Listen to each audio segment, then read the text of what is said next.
Well, we're going to finish over on BBC Two and BBC iPlayer with a new comedy called 2026. And here's a clip.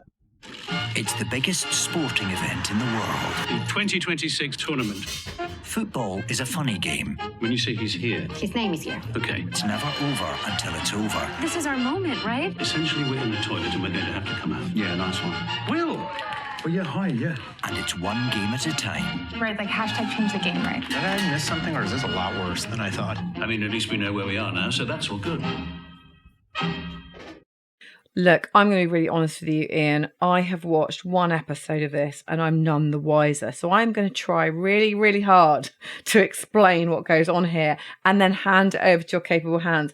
I didn't think I wasn't capable of watching and understanding something, but it seems this has literally flown over my head. So here we go. David Tennant. There's some big names here. It should be really good. I just don't get it. David Tennant, Doctor Who. He is the narrator. Point one. Yeah, winning. Got that. It's 6 parts. Yeah, number 2, got that 6-parter. And Hugh Bonneville from Downton Abbey. So there we go. We've got some pretty good names here. Hugh Skinner as well from the Windsors. They reprise their role. So some of you will have already seen this before and will already be enjoying it. And perhaps that's my problem. I hadn't. But basically, they reprise their roles as their long-suffering executive Ian Fletcher and his bumbling aide Will Humphreys. And you've got this narration the whole way through, as I say, from David Tennant. And last time we saw it was the 2012 Summer Olympics.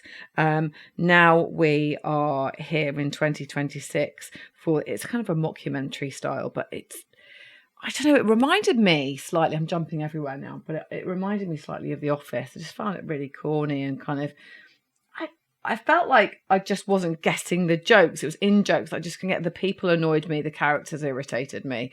They're all arguing a lot of the time. And I thought their arguments were pointless and needless. And they just need to get on with it. Probably been paid a lot of money to sit on that board in that nice office and just get on with their roles. And they're trying to sort out this opening ceremony of this obviously global football tournament and where the semi-finals are going to be and where they're not going to be.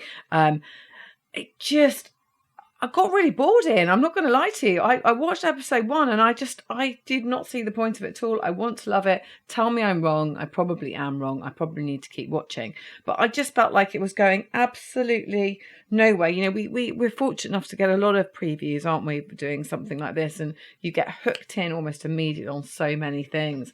And this, I just felt like I was having to work really hard. And I don't know if it's because I just hadn't sort of seen it before or what, but I was watching it and I just thought, I just don't really understand this narration. I found really distracting by David Tennant. It just felt really awkward and uncomfortable. Just didn't get it in. You help me out here. Okay.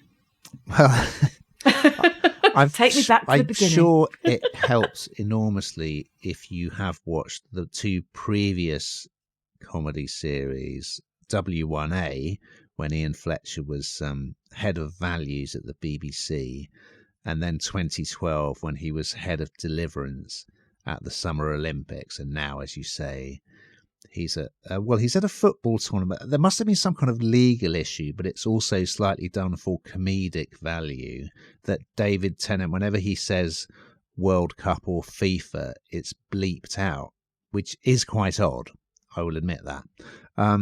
But yeah, really what appeals about all 3 series is that they're just a very good skewering of kind of office politics and just the bullshit that people come out with in office jobs, in meetings, just and kind of dodging any responsibility or decision making and everything.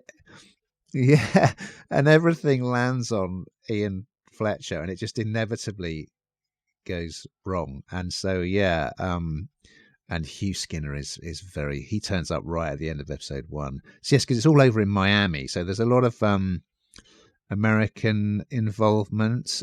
He's working with a lot of Americans and I think a European and yes, everyone's got their own kind of agenda and there's a lot of rivalry and yeah, they've got to sort out, I think they've got to sort out some of the which venues and which countries are going to host. I think it's the semi-finals, but of course there are only 2, but there are 3 host nations. So yeah, I mean, I think it's quite repetitive in a way, because you're just going to have, you're going to have all these things coming out, lots of meetings, people coming up with their catchphrases. But yeah, it's very well done. I got to say, but it's quite painful to watch, because it's just what he goes through. It's just like, wading through treacle, just the rubbish he has to put up with, and he can't get anything done. So yeah, I am a fan, but I can see, if you're coming into this cold, why you would think, what is this? What is this?